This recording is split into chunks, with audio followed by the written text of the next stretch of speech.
Hello students, welcome to winning quest online classes. आज हम करने वाले हैं हिस्ट्री चैप्टर 9। चैप्टर का नाम है किंग्स एंड क्रॉनिकल्स। इसके मैं 2 वीडियो ऑलरेडी अपलोड कर चुकी हूँ। This is third part of the chapter और यहाँ पे हम कुछ इंपॉर्टेंट टॉपिक को यहाँ पे डिस्कस करेंगे। आई होप आपको वो दोनों टॉपिक अच्छे समझ में आ गए होंगे। तो चलिए हम चैप्टर को स्टार्ट करते हैं। सबसे पहले हम यहाँ पे पढ़ेंगे कैपिटल एंड कोर्ट्स कि मुगल एम्पायर ने किस तरह से समय समय पर जो अपनी राजधानी जिसको बोलते हैं कि मेन जो उनका कोर्ट था, जहाँ पे दरबार लगते थे, जहाँ पे राजा बड़े बड़े डिसीजन लेते थे, और जो कैपिटल जिसे बोलते थे, कि उनको किस तरह से उन्होंने बहुत बार चेंज किया।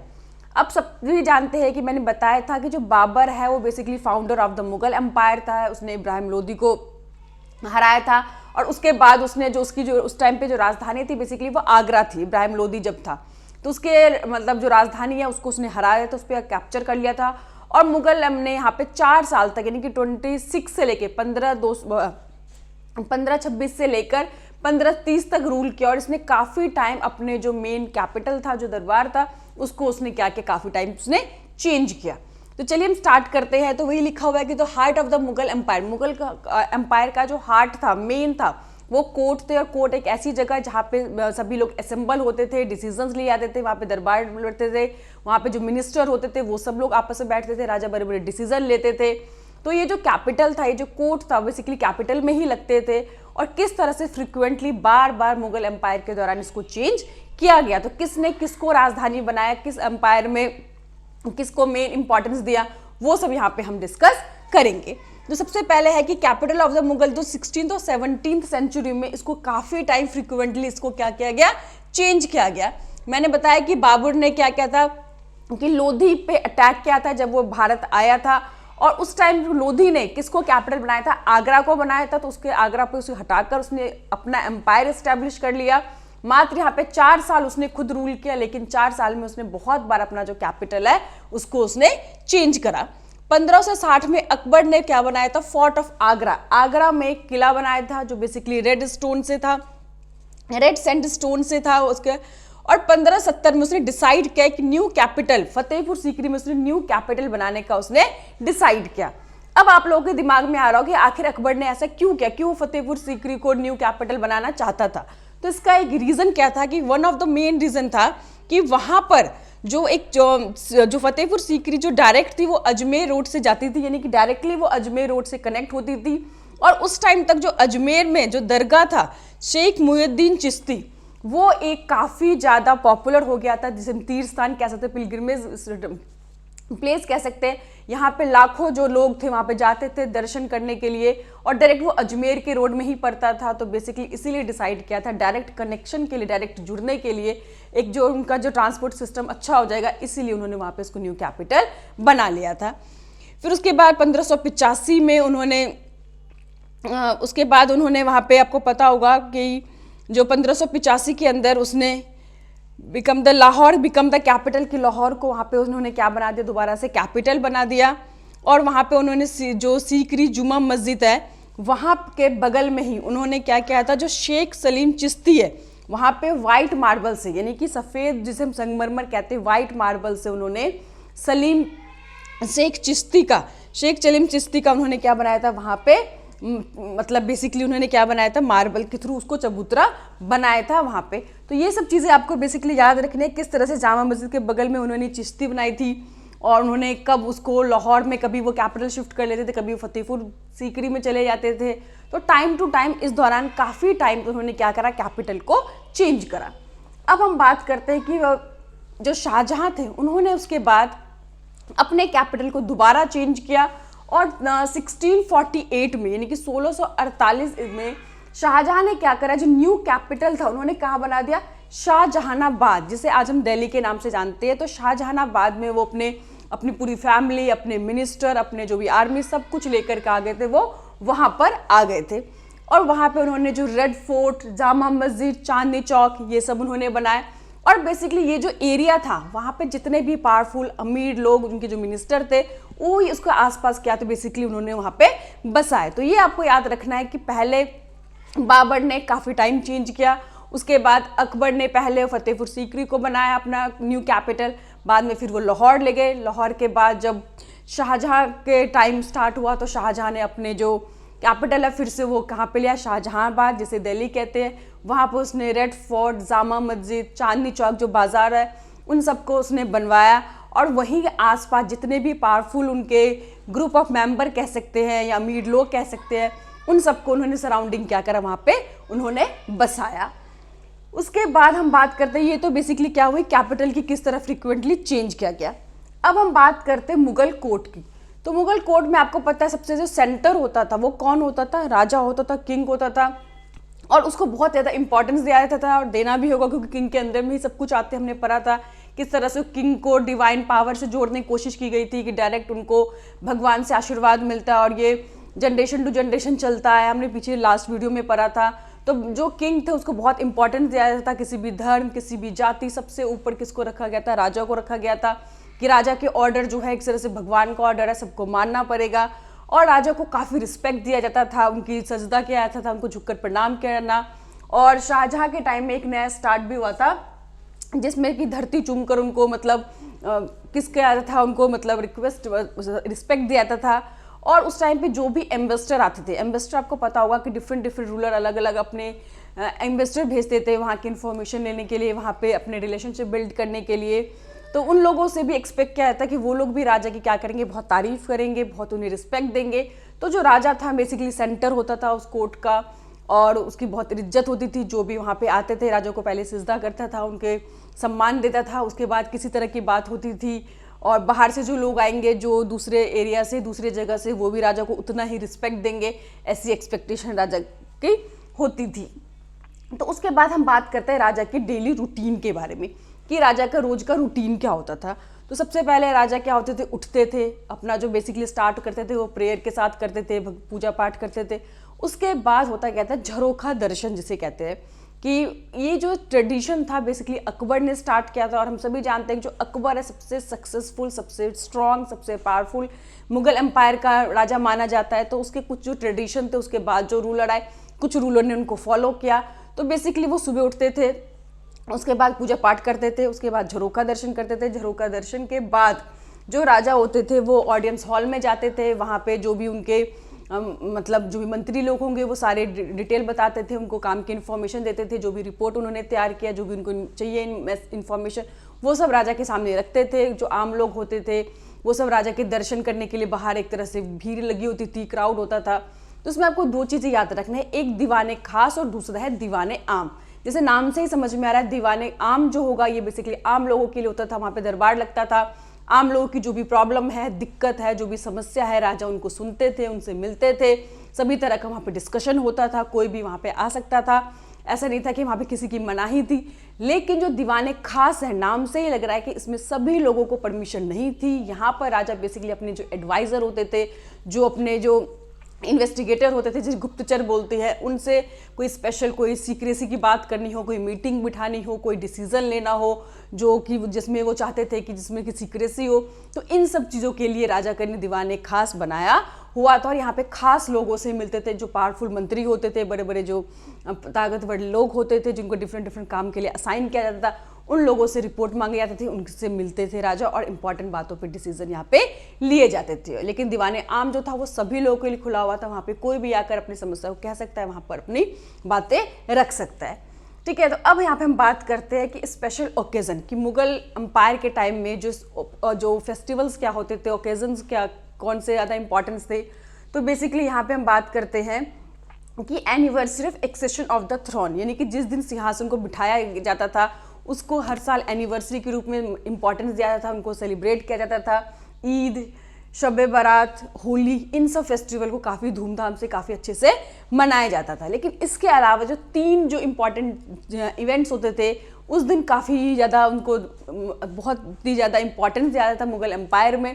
तो वो 3 आपको जो फेस्टिवल है उसको याद रखना है, जिसमें सोलर और लूनर की पूजा होती थी, यानी कि जो सूर्य और चंद्रमा की पूजा हम कह सकते हैं, राजा का जो बर्थडे होता था और नवरोज, ये 3 जो होते थे बहुत ही इंपॉर्टेंट फेस्टिवल के तरह को सेलिब्रेट किया जाता था, काफ़ी धूमधाम से मनाया जाता था, सब काफ़ी उत्साह होता था, काफ़ी पैसा इसमें स्पेंड किया जाता था। तो ये सब होगी बेसिकली उनके फेस्टिवल इंपॉर्टेंट ओकेजन की बात।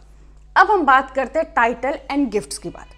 तो उस टाइम में भी आपको पता होगा कि जो टाइटल है, अब तो आपको पता होगा कि हमारे इंडिपेंडेंट भारत में टाइटल को खत्म कर दिया गया है, लेकिन इस टाइम पे होता क्या था कि जो लोग युद्ध में बहुत ही ज़्यादा मतलब अच्छा लड़ते थे, अपनी जान को जोखिम में डालते थे, जिन्होंने बहुत अच्छी स्ट्रेटजी बनाई होती थी, जिनके कारण युद्ध में राजा को बड़ी जीत मिलती थी, उन सबको जीतने के बाद राजा एक स्पेशल टाइटल देते थे, उनकी बहादुरी के लिए हम कह सकते हैं। और जो लोग टाइटल कुछ उनको खरीदे भी जा सकते हैं, जैसे अगर आपको नाम चेंज करना हो, ठीक है, उसमें कुछ ऐड करना हो, तो भी आप क्या कर सकते हो कि राजा को पैसे देके उसमें अपने नाम में चेंजेस करके कुछ में टाइटल लगा सकते हो। जैसे फॉर एग्जांपल एक एग्जांपल देती हूँ कि औरंगजेब के टाइम में एक मीर खान थे, वो अपना नाम अमीर खान में कन्वर्ट करना चाहते थे, तो उन्होंने उस टाइम पे औरंगजेब को 1 लाख रुपए दिया था इस बात की परमिशन के लिए। लेकिन अब आपको पता है ये सब चीज़ें खत्म हो चुकी है, अब अपना नाम चेंज करा सकते हो, आपको किसी भी राजा या देश के प्रेसिडेंट प्राइम मिनिस्टर से परमिशन लेने की जरूरत नहीं है। तो उस टाइम पे टाइटल राजा के द्वारा दिए भी जाते थे अच्छे काम करने पर, बहादुरी पे, या अगर कोई अपना नाम चेंज करना चाहता हो तो उसमें राजा को पैसे देने पड़ते थे, उसके बाद आप नाम में न्यू टाइटल या नाम को चेंज कर सकते हो। उसके बाद हम बात करते हैं गिफ्ट। गिफ्ट उस टाइम पे बहुत ही इंपॉर्टेंट हम कह सकते हैं हिस्सा था, क्योंकि देखो गिफ्ट के जरिए क्या होता है, हम लोगों से रिलेशन अच्छा बना सकते हैं, डिप्लोमेटिक रिलेशन बनाने के लिए, एक दूसरे से संबंध जोड़ने के लिए गिफ्ट जो है बहुत ही यूनिक पुराना ही एक मेथड है। वो आजकल भी आप लोग देखते हो, किसी से हमें अच्छे रिलेशन बनाना हो, किसी की एनिवर्सरी या किसी टाइम पे हम गिफ्ट देते थे, तो वो जो ट्रेडिशन है वो उस टाइम में भी बहुत ज़्यादा इंपॉर्टेंट थी। और उस टाइम पे गिफ्ट में एक चीज़ याद रखना आपको कि जैसे राजा मान लो किसी ने बहुत अच्छा काम किया हो, या राजा किसी स्पेशल ओकेजन हो, बर्थडे हो गया है किसी की, मतलब किसी के काम से बहुत खुश हो गए, किसी ने बहुत वीरता काम किया, बहादुरी काम किया हो, तो राजा लोग क्या करते थे, उनको अपने पहने हुए जो कुछ वस्त्र होते थे, जैसे कि सिर पे कोई पगड़ी है, या कोई भी उनके ऊपर से नीचे तक पहनने वाला कपड़ा हो गया, कोई ज्वेलरी हो गई, या कोई टर्बन हो गया, पटका जिसे हम कहते हैं, टूनी ज्वेलरी, यानी कि राजा के द्वारा पहने गए कुछ भी वो ऐसे किसी को भी नहीं देते थे। वो एक तरह से बहुत ज़्यादा सम्मान होता था, बहुत रिस्पेक्ट होता था कि राजा की पहनी हुई चीज़ों को किसी को एज अ गिफ्ट प्रोवाइड कर रहा है, तो किसी ने सच में बहुत अच्छा काम किया होगा, या राजा बहुत खुश होगा किसी की बहुत बहादुरी से, या किसी की ने कुछ ऐसा होशियारी वाला काम किया हो, तो उस टाइम पे इनको गिफ्ट दिया जाता था इस तरह की चीज़ों को। साथ ही साथ दूसरे राजाओं से अच्छे रिलेशन बनाने के लिए, या दूसरे देश से लोग आते थे तो राजा को वो भी गिफ्ट देते थे ताकि वो उनसे अच्छे रिलेशन बना सके। तो ये सारे जो ट्रेडिशन है वो मुगल एम्पायर में काफ़ी टाइम से चल रहा था। तो बेसिकली आपने देखा, हमने कैपिटल पढ़े, मुगल के कोड पढ़े, उनकी डेली रूटीन्स पढ़े, फिर हमने टाइटल पढ़ा, गिफ्ट्स की इंपॉर्टेंस पढ़ी, और एक लास्ट जो कि बहुत ही इंपॉर्टेंट टॉपिक है कि ह्यूमन जो मुगल एम्पायर था उसमें जो वुमेन थी वो धीरे धीरे किस तरह से एक बहुत ही इंपॉर्टेंट और इन्फ्लुएंशियल रोल प्ले कर रही थी। तो हम बात करते हैं कि नूरजहां से जो पहले थे, जो फीमेल होती थी वो डायरेक्टली मतलब एडमिनिस्ट्रेटिव में पार्टिसिपेट नहीं करती थी, ना ही उनको ट्रेड में, कॉमर्स में इतना ज़्यादा उनको इन्वॉल्वमेंट था। लेकिन बाद में नूरजहां के जो बाद थे, जो वुमेन्स थे, एक बहुत ही इंपॉर्टेंट रोल प्ले करने लगी, एडमिनिस्ट्रेशन में भाग लेने लगी, उनको एनुअल इनकम मिलने लगा, उन्होंने बहुत सारे जो आर्किटेक्ट कंस्ट्रक्ट किए, बहुत सारे गार्डन्स बनाए। तो ये सब जो ट्रेडिशन बेसिकली नूरजहां के बाद से स्टार्ट हुआ। तो पहले हम उनकी जो फीमेल के बारे में थोड़ा सा पढ़ लेते हैं। तो ये वर्ड आपको याद रखना है, जो हरम वर्ड है बेसिकली उनके राजा के जो डोमेस्टिक मतलब वर्ड घरेलू स्थान के लिए यूज़ किया जाता था, जहाँ पे राजा की जो वाइफ होती थी, जो भी उनके मदर होती थी, उनकी जो आंट होती थी, उनकी जो डॉटर होती थी, या सभी लोग जो भी वुमेन है यहाँ पे रहते थे, उस जगह को बेसिकली यूज़ किया गया हरम, जो पर्शियन वर्ड है, और इसका मतलब होता है एक पवित्र स्थान, ये समझे, एक होली प्लेस, क्योंकि यहाँ पे जो वुमेन्स रहती थी तो इसीलिए उसके लिए हरम वर्ड का यूज़ किया गया है। तो इसमें आपको बेसिकली 3 चीज़ें याद रखना, एक है बेगम, एक है आगा, और एक है अगाचा, जिसे हम कॉन्क्यूबाइंस कहते हैं। तो अब आपको जानना होगा कि इनमें क्या डिफरेंस होता था। सबसे पहले हम बात करते हैं बेगम की, कि अगर किसी राजा की शादी अगर ऐसी मतलब रानी से हुई है जो कि बहुत ही ज़्यादा मतलब रिच है, रॉयल फैमिली से आती है, जिनकी शादी में मेहर यानी कि डाउरी दिया गया है, साथ ही साथ मतलब उनकी शादी के बाद कोई ना कोई एरिया राजा को ऐसे गिफ्ट मिल जाता था ताकि उसके इनके साथ अच्छे रिलेशन बन सके। तो उस टाइम पे क्या होता था, आपको पता है बहुत सारी शादियों करने का रूल था, और शादियों के द्वारा क्या होते थे कि एक राजा दूसरे राजा से अच्छे रिलेशन बनाते थे, उनके साथ अच्छे क्लोज रिलेशन बनाने के लिए तो राजा लोग बहुत सारी शादियाँ करते थे। तो राजा जिन मतलब जो भी क्वीन होती थी, जो भी रानी हम बेसिकली कहते हैं, जो बहुत ज़्यादा रॉयल फैमिली से होती थी, जिनके शादी में बहुत डाउरी दिया जाता था, गिफ्ट दिया जाता था, उनके वो बेसिकली जो राजा की जो वाइफ होती थी उनमें उनको बेगम का दर्जा दिया जाता था। इनका बहुत रिस्पेक्ट था, राजा के करीब होती थी, राजा के उनसे सारी बातें डिस्कस करते थे, इनको सुनते थे। तो हम राजा के सबसे जो करीब वाइफ होगी जिसको बेगम का दर्जा दिया गया। उसके बाद सेकंड नंबर पे आती थी आगा। ये उनके बाद थोड़ी कम पोजीशन पे होती थी, ठीक है, उनके कंपोजिशन भी होती थी, ये भी इनसे भी शादी होती थी, लेकिन बेसिकली ज़्यादातर रॉयल फैमिली की होती नहीं थी। और थर्ड होती थी कॉन्क्यूबाइन, जिन्हें अगाचा कहते हैं, जिनको हम अदर वुमेन का दर्जा कह सकते हैं, ठीक है। तो ये लोग होते थे। अगर राजा लेकिन चाहे तो इन दोनों को, ये जो आगा और अगाचा है, इनको चाहे तो बेगम का दर्जा दे सकती है, लेकिन ये डिपेंड करता है राजा के ऊपर, पूरी तरह से राजा के ऊपर डिपेंड करता है। अगर राजा उनको ज़्यादा पसंद करने लगे या राजा अगर उनके काम से बहुत इम्प्रेस हो गए, अगर अपनी रिस्पॉन्सिबिलिटी बहुत अच्छे से कर रहे हैं, तो चाहे तो वो इन आगा अगाचा को बेगम की पोजीशन भी दे सकते थे। या कई बार ऐसा भी होता था कि अगर राजा ने 4 शादी नहीं की है तो जो उनकी जो वाइफ होती थी जो आगा, उनको वो बेगम का दर्जा ऑटोमेटिकली मिल जाता था। तो यहाँ पे आपको याद रखना है कि बेगम जो रॉयल फैमिली से आती थी, जिनको बहुत डाउरी दिया जाता था, बहुत सारे शादी में कहीं ना कहीं उनको एक देश दे दिया जाता था, उनकी बहुत रिस्पेक्ट होती थी। बाकी आगा और अगाचा मैं आपको बता चुकी हूँ। उसके बाद राजा की फैमिली में जो वुमेन्स होती थी, उनके काम करने के लिए बहुत सारे स्लेव्स होते थे, जिसे हम दास दासिया कहते थे। वो मेल भी होते थे, फीमेल भी होते थे, सभी काम को करने के लिए। तो इसमें एक इम्पॉर्टेंट क्या है, हम रखना है आपको कि ख्वाजा सरा, ख्वाजा सरा जिसे बेसिकली हम किन्नर कहते हैं, ठीक है। तो ये लोग का बहुत एक इम्पॉर्टेंट रोल होता था कि ये लोग क्या करते थे कि एज अ एजेंट भी काम करते थे, गार्ड के रूप में भी काम करते थे, सर्वेंट के रूप में भी काम करते थे। यानी कि एक टाइम पे ये मल्टीपल टास्क करते थे। राजा को कई बार अगर मान लो किसी की हमें एजेंसी करनी हो, कई बार हमें किसी की जासूसी करना हो, तो उनके लिए वो बेसिकली क्या करते थे, जो ख्वाजा सरा होता तो उनको इस्तेमाल करते थे। तो इनका महलों में एक बहुत ही इंपॉर्टेंट रोल होता है। ये लोग जो होती थी, जो भी रानी होती थी, इनके काफ़ी करीब होती थी, काफ़ी इनका ध्यान रखती थी। तो ये सब आपको बताया कि जो हरम मैंने बताया कि जगह है जहाँ पे उनके जो घर की जो वुमेन्स होती थी वो जगह रहती थी। इसमें उनके आंट, उनकी मदर, उनकी सिस्टर, उनके जो बच्चे, उनकी वाइफ, सभी लोग यहाँ पे रहती होती थी, ठीक है। तो अब हम बात करते हैं रोल ऑफ फीमेल, कि किस तरह से समय के साथ साथ धीरे धीरे जो मुगल एम्पायर की जो वुमेन थी वो एक इन्फ्लुएंशियल रोल प्ले करने लगी। तो सबसे पहले मैं नूरजहां की बात करूंगी, जो जहांगीर की बेगम थी। वो आपको पता होगा कि उनको टाइटल भी दिया था नूरजहां, दुनिया की सबसे खूबसूरत लेडी थी उनको। और उनका बेसिकली क्या था, एडमिनिस्ट्रेशन में, यानी कि वॉर वगैरह में भी क्या थे, वो उनसे राजा उनसे बहुत ज़्यादा डिसीजन लेते थे। कहा जाता है कहीं ना कहीं कि जो भी बेसिकली जो इनके जो जहांगीर थे वो अपनी वाइफ से बहुत प्यार करते थे और उनकी हर बात को बहुत मानते थे। हर चीज़ में इनका इंटरफेरेंस देखा जाता था नूरजहां का। इन्होंने बहुत ज़्यादा एडमिनिस्ट्रेशन में एक डायरेक्टली पार्टिसिपेट किया। तो उसके बाद धीरे धीरे जो वुमेन की जो स्टेटस थी वो इम्प्रूव होने लगी। ऐसे तो पहले भी जो बेगम होती थी, आगा अगाचा होती थी, उनको भी उनके स्टेटस के हिसाब से उनको अलाउंस दिए जाते थे, पैसे दिए जाते, ताकि वो अपने आप के मेंटेनेंस पे पैसा खर्च कर सके। लेकिन उसके बाद उनकी जो स्टेटस थी वो नूरजहां के बाद औरतों की जो स्टेटस हम कह सकते हैं कि काफ़ी इम्प्रूव हुई, ठीक है। तो उसके बाद जो जहां आरा और रोशन आरा, जो शाहजहां की बेटी थी, उन्होंने भी बहुत ही इंपॉर्टेंट रोल प्ले किया। और उसमें जो आपको पता होगा कि इन जितनी भी वुमेन्स होती थी, चाहे वो डॉटर हो, चाहे वो उनकी वाइफ हो, उनको एनुअल इनकम दिया जाता था। उसमें से कुछ लोगों की, कुछ वुमेन्स की तो इनकम बहुत ज़्यादा थी। स्पेशली हम जहां आरा की बात करें तो जहां आरा को इतना एनुअल इनकम मिलता था कि जो एक एरिया में जो मनसबदार होते थे, जैसे मैंने बताया था मनसबदार सिस्टम होता था कि एक एरिया के अंदर राजा के पास बहुत सारे एरिया होते, तो राजा पर्टिकुलर एरिया में एक मनसबदार हायर करता था, जिसका काम क्या है कि उस एरिया में जितने भी रेवेन्यू है उसको कलेक्ट करना। तो उससे भी ज़्यादा इनकम इनकी मानी जाती थी। और सूरत में एक पोर्ट था जो कि बेसिकली कमर्शियल यूज़ के लिए क्या था, एक व्यापारिक जगह था, उसमें बहुत पैसा आता था। उन पे भी रेवेन्यू पे भी जो कंट्रोल था वह जहां आरा का था।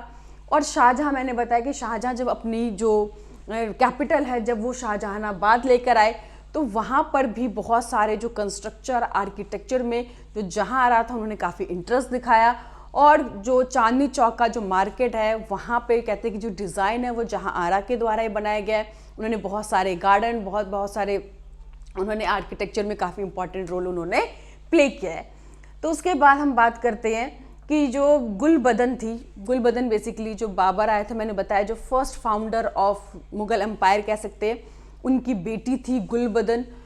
और गुलबदन ने भी हुमायूंनामा लिखा था। उन्होंने मतलब बहुत कुछ अपनी फैमिली, उनकी बुक इतनी पॉपुलर नहीं हुई बट उन्होंने अपनी फैमिली में एक वुमेन की जो स्टेटस होती थी उसको लिखने की उन्होंने कोशिश की। और साथ ही साथ उन्होंने ये भी दिखाया कि किस तरह जो घर की जो ओल्ड वुमन होती थी, जब कभी किसी प्रिंस या किंग के बीच में कोई कन्फ्लिक्ट हो जाता था, कोई झगड़ा हो जाता था, कोई मनमुटाव हो जाता था, तो उस प्रॉब्लम को सॉल्व करने में जो ओल्ड वुमेन थी, जो सबसे बुजुर्ग महिला जिसे कह सकते हैं, कि वो किस तरह से एक इंपॉर्टेंट रोल प्ले करती थी। तो वुमेन के स्टेटस को दिखाने की उन्होंने कोशिश की। और आपको पता होगा कि जब अकबर ने अबुल फजल को अपॉइंट किया था अकबरनामा लिखने के लिए, तो अबुल फजल भी इनके गुलबदन के पास ही गए थे कि वो जानना चाहते थे कि आप अपनी मेमोरीज से बताइए कि किस तरह से बाबर के टाइम में, हुमायूं के टाइम में कैसा एम्पायर था, किस तरह के सिस्टम थे, क्या होता था, किस तरह से राजा अपने काम करते थे। तो वहाँ से भी उन्होंने काफ़ी इन्फॉर्मेशन इनसे कलेक्ट किया। उन्होंने उनकी बहुत मदद की थी इसको लिखने में, अकबरनामा लिखने में, क्योंकि ये काफ़ी ओल्ड थी, बाबर की ही बेटी थी। तो उन्होंने बाबर का टाइम भी देखा है, उसके बाद हुमायूं का टाइम भी देखा है, हुमायूं के बाद अकबर आए। तो अकबरनामा लिखने में उन्होंने जो प्रीवियस हिस्ट्री थी मुग़ल एम्पायर की, मुग़ल रूलर की, जो कि ये बहुत अच्छे से बता सकती थी, तो उन्होंने हेल्प करी। उसके बेसिस पे उनके जो रिकॉर्ड, उनके जो भी इवेंट के बेसिस पे उन्होंने जो इन्फॉर्मेशन दी, उस इन्फॉर्मेशन के बेसिस पे अकबरनामा में अबुल फजल ने बहुत कुछ उनको लिखा है। तो ये सब हम बात होगी कि टाइम टू टाइम वुमेन की जो स्टेटस है वो भी मुग़ल एम्पायर के अंदर बढ़ती गई। लेकिन इस तरह की जो पावरफुल जो रोल है बेसिकली बेगम को ही मिलता था, जो बाकी जो दूसरी वाइफ होती थी उनको इतना प्रेस्टिजियस और इतना ज़्यादा इंपॉर्टेंस उनको नहीं दिया जाता था।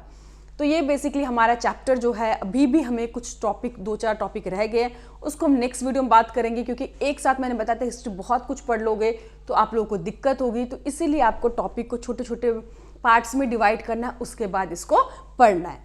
तो यह आई होप आप सबको समझ में आ गया होगा अच्छे से। अगर कोई भी प्रॉब्लम है, कुछ भी आपको कहना है, तो प्लीज़ कमेंट करके आप लोग मुझे बता सकते हैं। और मैंने बताया आपको कि ये वीडियो मैं इस तरह से व्हाइट बोर्ड पे इसीलिए बना रही हूँ ताकि आपको जल्दी जल्दी वीडियो मिले। और जो नोट्स है उसके लिए आप विनिंग क्वेस्ट ऐप को डाउनलोड कर सकते हैं, वहाँ पे हर चैप्टर के आपको चैप्टर वाइज नोट्स बहुत आराम से मिल जाएंगे। आई होप सबको समझ में आ गया होगा। Thank you.